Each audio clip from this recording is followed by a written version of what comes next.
All right, if you have Bibles, why don't you open them to the book of Genesis? And we're working our way through the life of Joseph. And so the premise of the series is that life has cycles to it, and that you are inevitably in them. That life has this to it, and you can't take that out of it. But how do I not just survive, but thrive in the midst of that? And it's always great to have a role model or a model, and Joseph provides that. We met him in chapter 37, and he was the favorite of his dad's, and his dad sheds this favoritism on him in the form of a coat of many colors. And it says in Genesis chapter 37, and again, verse 4, his brothers saw his father loved him more, and they hated him. And that sets up really what happens for the rest of Joseph's life. There's a point in time where now the boys are away from their dad. They have a flock in the field, and his dad sends Joseph out to do a little reconnaissance work, and it's about 50 miles away from home, and the boys see Joseph coming, and they take him in captivity. They sell him to the Midianites, and he then, in chapter 37, verse 34, he's then sold to Potiphar, who is Pharaoh's captain of the bodyguard, and we pick up the story in chapter 39, verse 1. Potiphar now has Joseph. Joseph has been sold into slavery. You got the story, right? You got all the gist of it. And God gives us in His Word an important piece of information. So in your Bible, it should be circled, chapter 39, verse 2, the Lord was with Joseph. It's easy in those times of difficulty to say, where is God? It's a mistake to judge my spiritual condition based upon my physical condition. They're not always directly connected. I may be where Joseph is in a very difficult situation and somehow think, oh, God's abandoned me. You may be there. It may feel like that to you. You may be cruising along. You got this life thing going pretty well, and you're doing what you think God would have you do. You're obeying His commandments. You're involved. You're living for Him, and all of a sudden, it's as though the wheels come off, and your sense is to say, wait a minute, where's God? And the answer is, the Lord is with you. He'll never leave you or forsake you.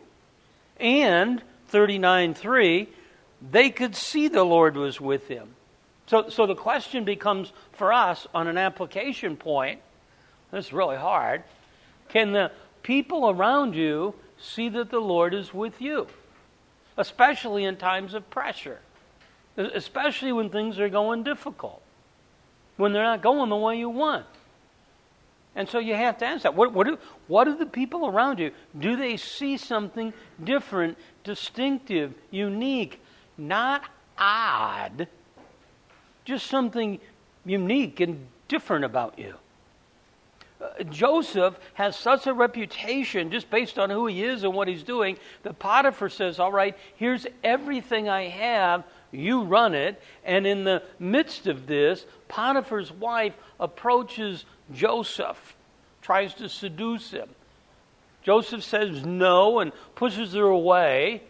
Potiphar comes back, she pleads her case, and Joseph is then put in chapter 40. Joseph is now under the supervisory care of the chief jailer. The end of chapter 39, the chief jailer saw that the Lord was with Joseph. And the same thing happens again in Joseph's life. The chief jailer watches Joseph in the midst of this. Understand, he's a prisoner in this dungeon. The chief jailer watches Joseph, and he says, I got nobody like this guy.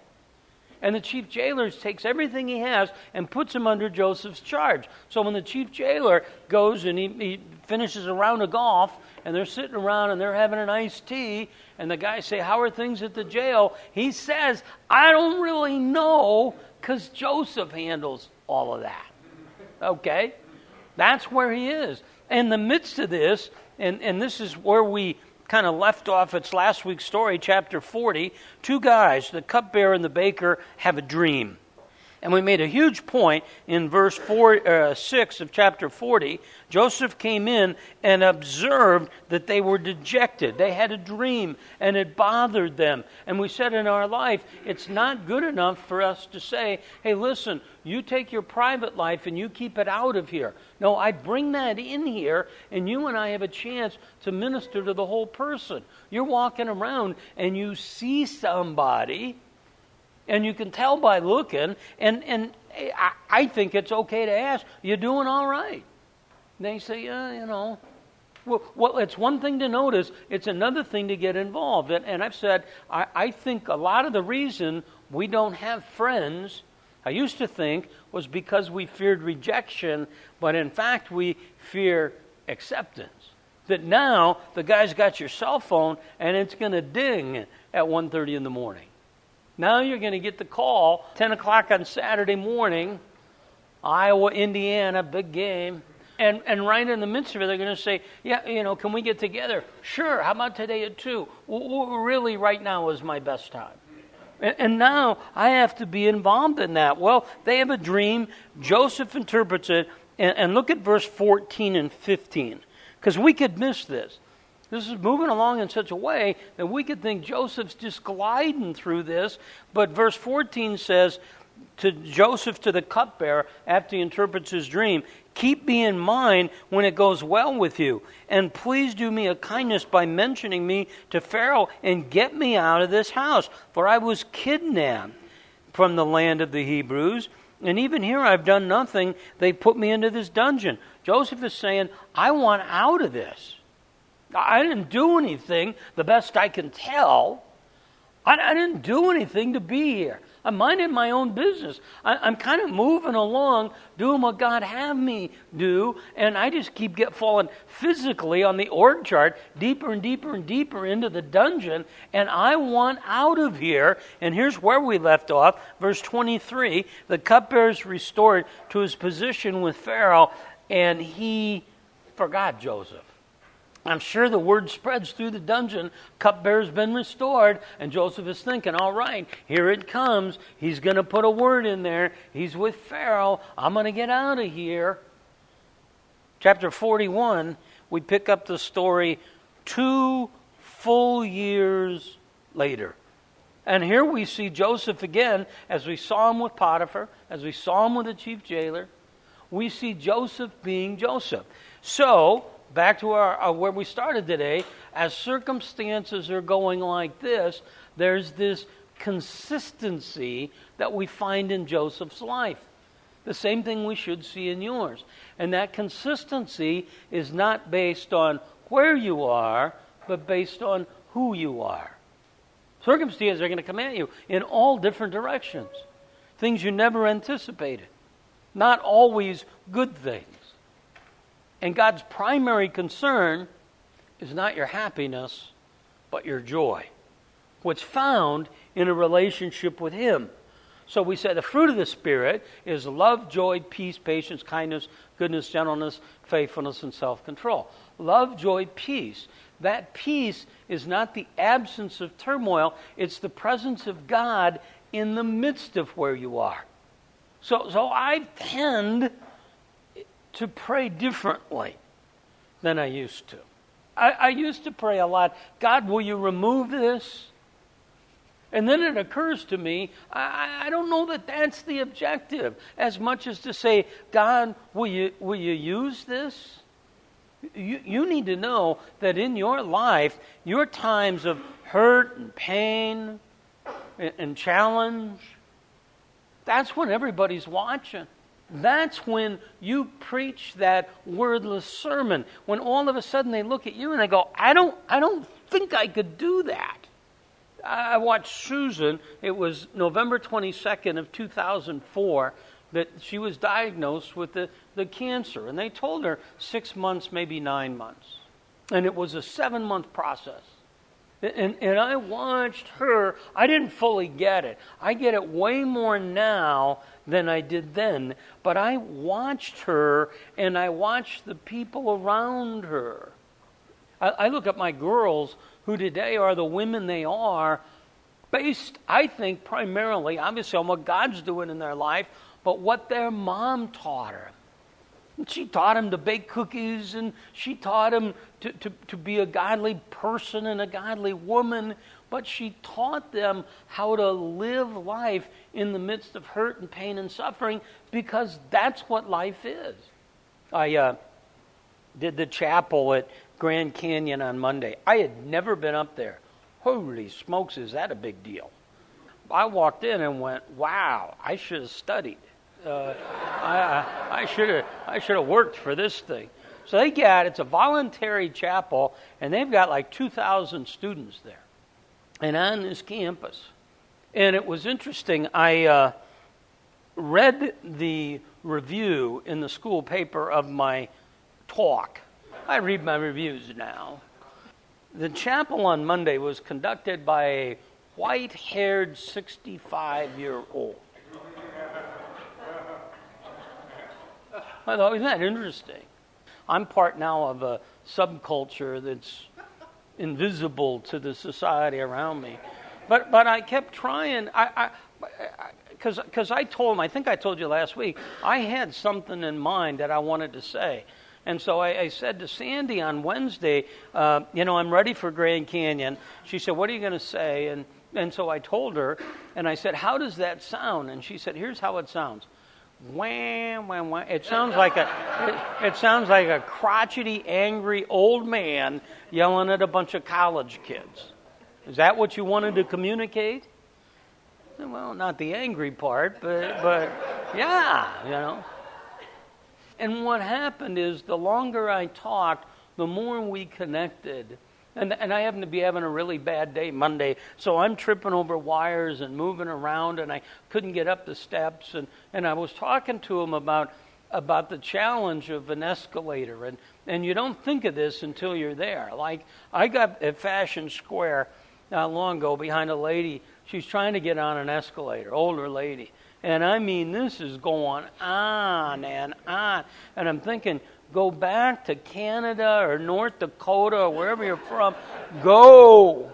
Okay? But now, here's me. And I'm telling you, you don't get it till you're there. That first step, you're committed after this. You don't think about it till you're getting on. And that foot's gone, and now we're off for a ride. And when you've been there, now you can see it. So you're in the midst of the hurt and pain. I know this sounds so goofy, but embrace it.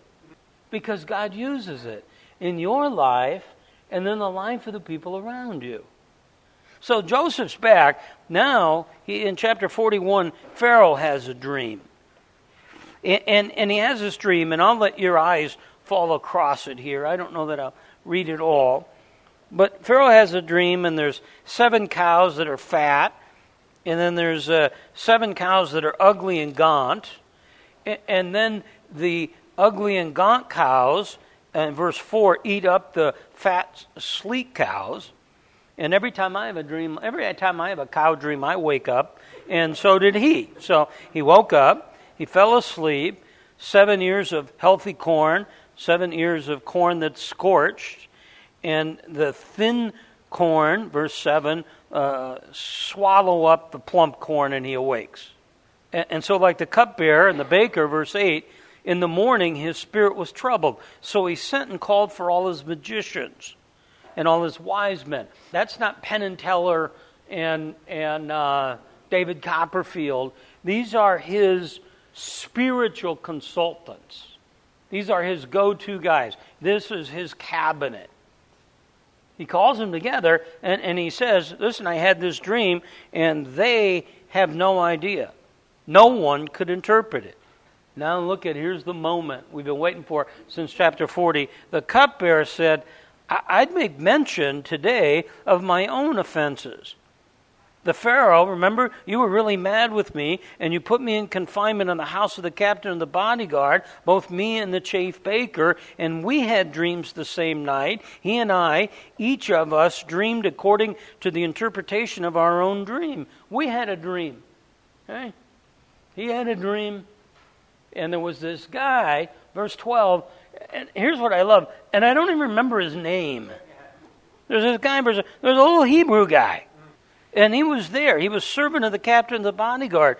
And we related the dreams to him, and he interpreted our dreams. To each one is interpreted according to his own dream. And just as he interpreted for us, so it happened. He restored me in my office. But he hanged him. He hanged the baker.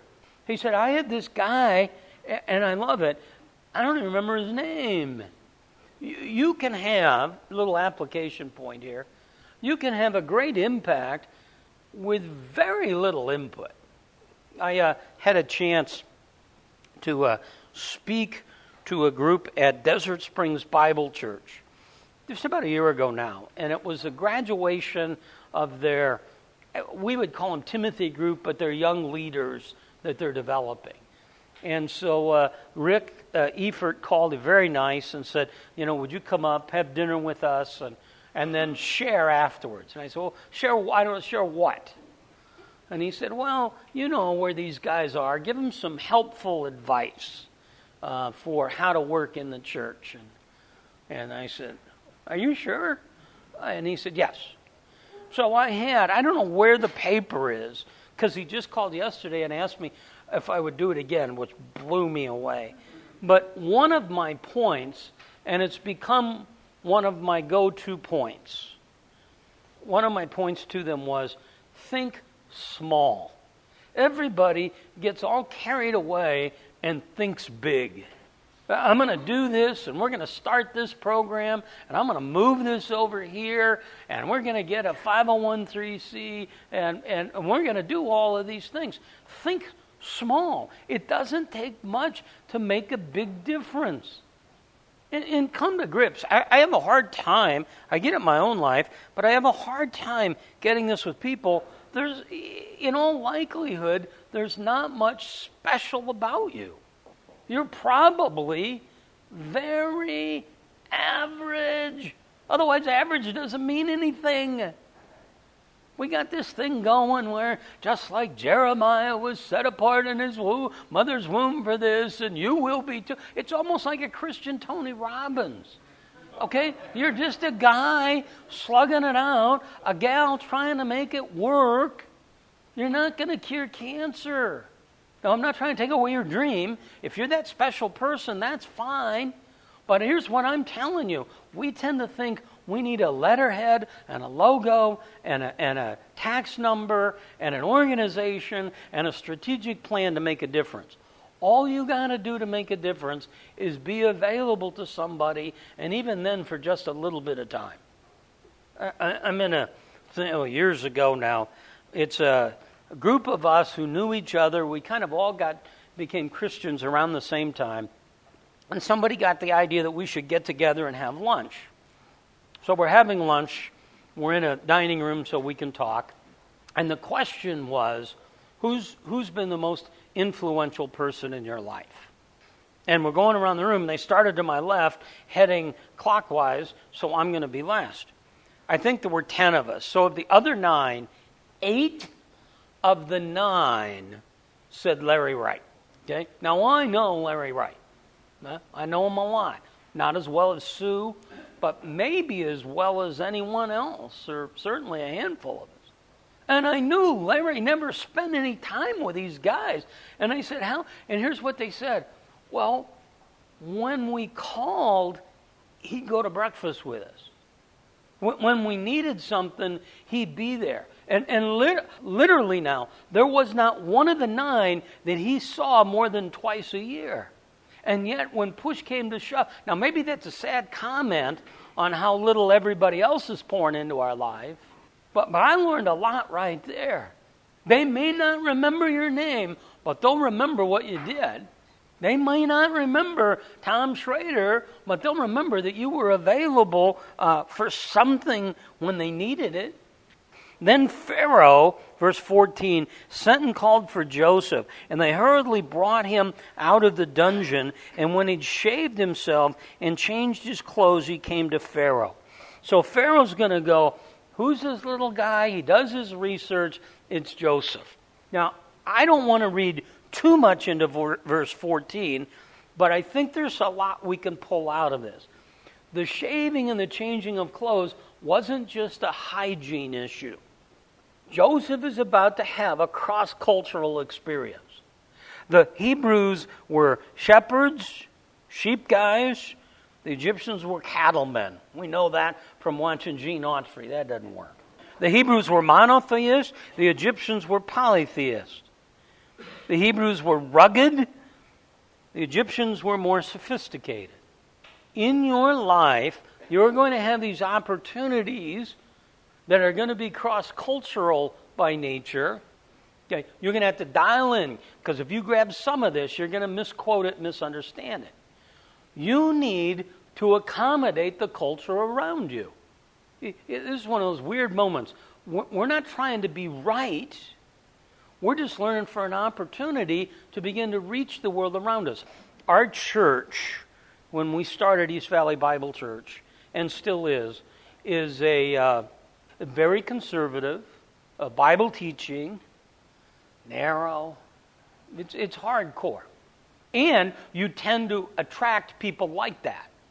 And I discovered over the years, I don't really like people like that. Even though I am one, I don't like them. And there's a lot of problems with guys like me. And so I would do the welcome class, the information class. Then I would go, why are you here, and this and that and the other. And we'd always get somebody, and you can pick them. You always get the Bible guy. He's wound real tight. Or women, they're the same way, wound real tight. And every once in a while, in the midst of that, I would say one of the values we have here is to be relevant. Well, that's a code word to them for compromise. So they'd say, well, yeah, relevant. I'm not sure about that. And I said, well, we had a long planning meeting concerning the other option, which was irrelevant. And we just thought that didn't look good on our mugs. The church that's irrelevant. We didn't think that, nobody wants to be at that.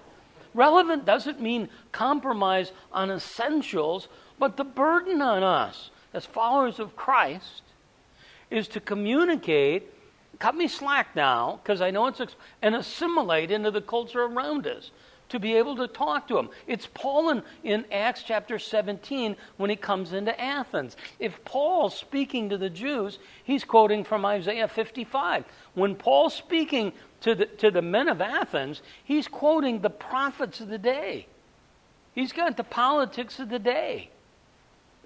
Joseph understands here, I'm coming in. It's not, we're playing an away game here. Okay? And you and I, this is not our world. We're in an away game.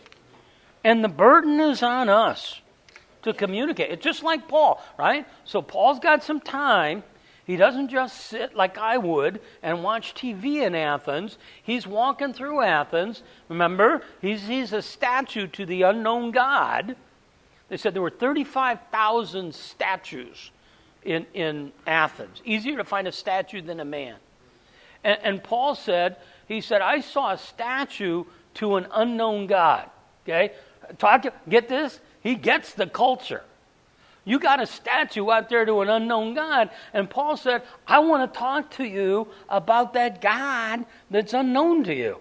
That's connecting through the culture. That's how we need to be. The burden is on us to communicate, not just to do an intellectual dump, not just come up and dump information, but to communicate in a way that somebody on the other end can get it. Joseph's relationally savvy here. So Joseph comes in, and now he has his big moment. Joseph said to Pharaoh said in verse 15, I have a dream, nobody can interpret it. I've heard it said that you can interpret dreams. Verse 16, here's some humility. Joseph said, God will give Pharaoh a favorable answer. I will tell you in my flesh, I would have been tempted at that point to say, You know what? You are a very lucky Pharaoh to have a guy like me in your prison. Because I can interpret dreams, which is true, but Joseph said it's not about me, it's about God. Any gift I have, any ability I have, anything I have, it's not. So here, when we talk about give God glory, that's exactly what Joseph is doing here. Joseph is redirecting any sort of attention from him to the source of that giftedness. And Pharaoh spoke to Joseph, and he said, listen, I have these dreams. And there they are repeated in verse 17. 22, he said, I woke up, here it is. And now, verse 25, here's the interpretation. Joseph said to Pharaoh, Pharaoh's dream are one and the same. And God has told it to Pharaoh what he's to do. 7 good cows are 7 years. 7 good years, 7 years. The lean ones, those are severe years. And so they're the same dream. It's been spoken to Pharaoh, and God has shown Pharaoh what he's about to do. The 7 years, verse 29, of great abundance are coming in the land, and after them 7 years of famine. So you're going to have 7 years, like we had in the valley, when anybody could build anything and lease it and spin it and make money on it. When you could buy any house and fix it up and put it on the market. We're going to have 7 years of plenty, but after it, we're going to have the crash. This ought to relate to us pretty well to the environment we've been in.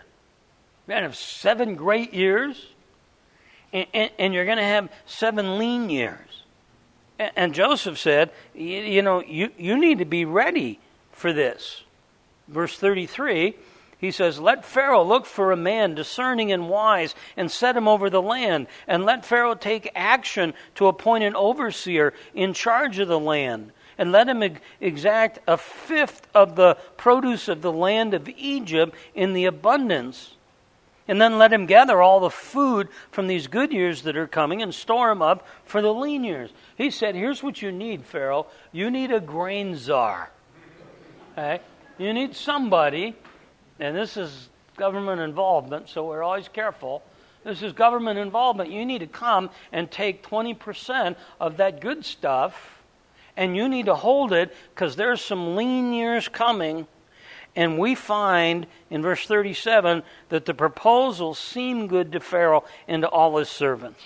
And Pharaoh says, can we find a man like this in whom is a divine spirit?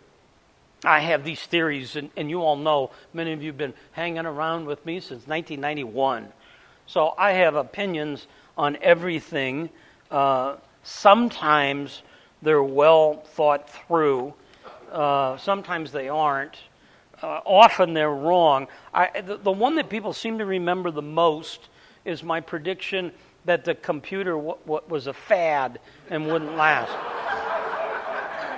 Now, I think it's important to point out not all the data is in yet. But it seems like I'm wrong on that.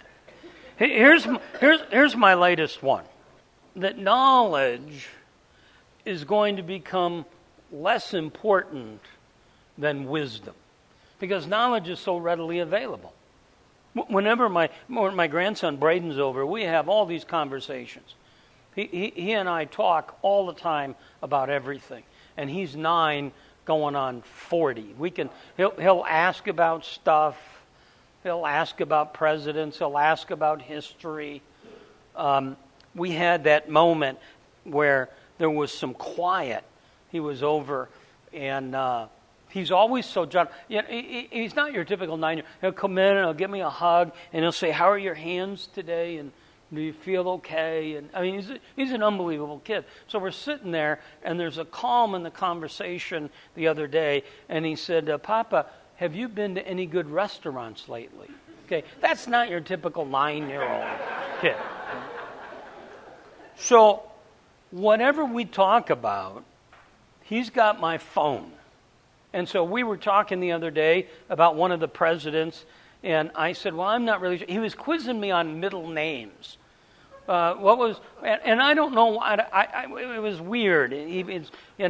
What was Herbert Hoover's middle name? And I remember it was Clark. I don't know why I remember that. And he said, wow, that's pretty good. So then he got to one of them. He said, what do you know about whoever it was? I said, I don't know. Well, he got on my phone, and in 60 seconds, he had all the knowledge or information he needed. You used to have to know it, but now it's available. The question is, what do you do with it? See what Joseph said in verse 33? You need to find a guy that's discerning and wise. Can we go back to what we've talked about twice in each of the last 2 weeks? And that is this. Your greatest asset in the marketplace is your Christian faith, your servant leadership, in a relationship at the club or in the homeowners association. Lord knows in the homeowners association, okay, is the willingness to have discernment. Here's all these facts, all this knowledge, but what do I do with them? Pharaoh says, where are we going to find a guy like this? And he said, you know what? I think you're the guy. Verse 39, since God has informed you of all this, there is no one so discerning as you. Here's what I'm going to do. I'm going to put you over all my house. He was CEO, COO, see everything O, of Potiphar Enterprises, the chief jailer enterprises, and now he's the second most powerful man in the world.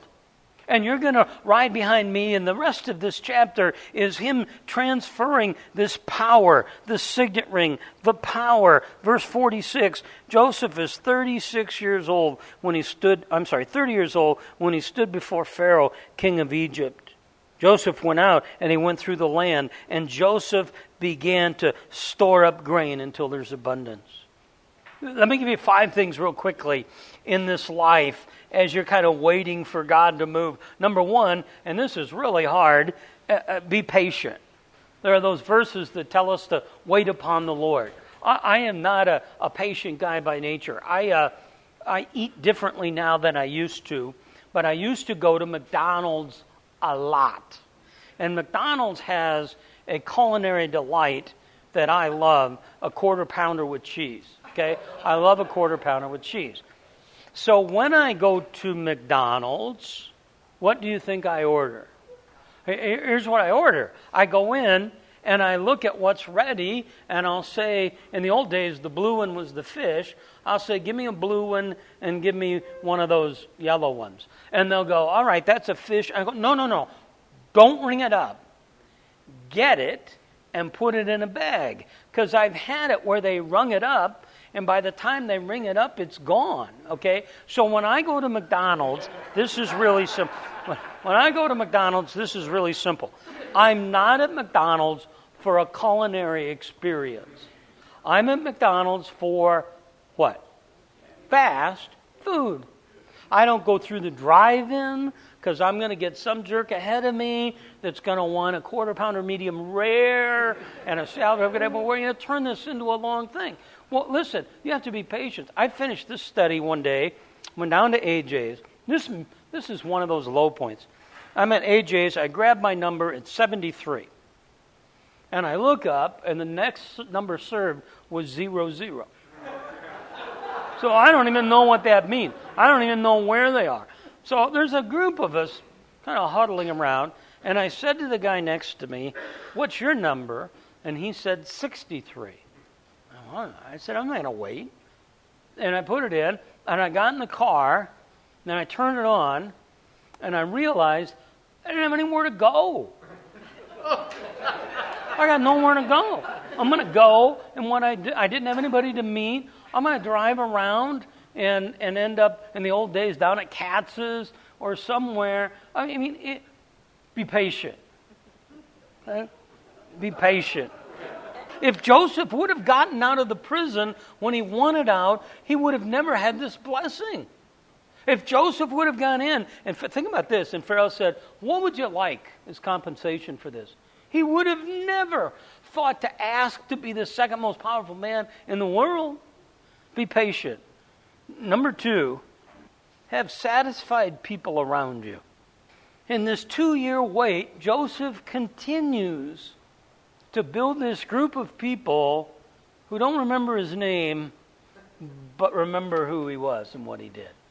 We're have a funeral this Saturday, and there'll be a great share time in this. And be accumulating, not in a manipulative way, but accumulating people who at your memorial service want to get up and say, it didn't seem like a big thing, but she was right there when I needed her. Number 3, this will kill you. Be a compromiser, but not on the essentials. If you're dying on every hill, it's going to be painful.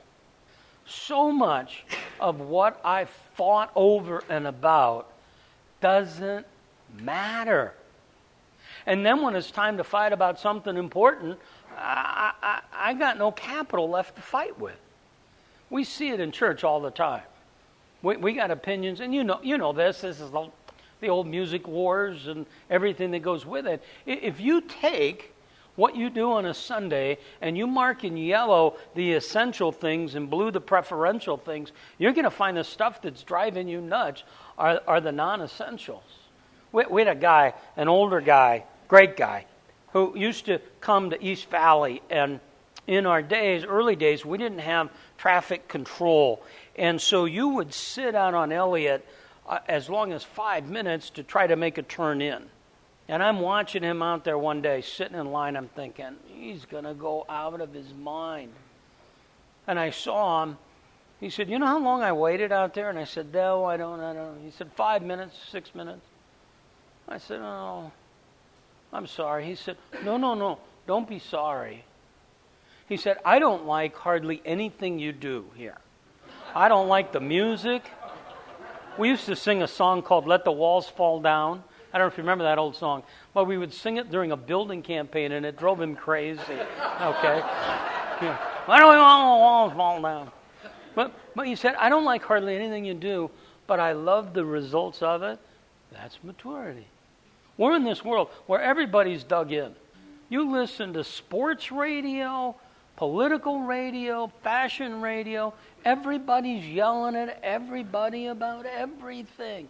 I can't take it.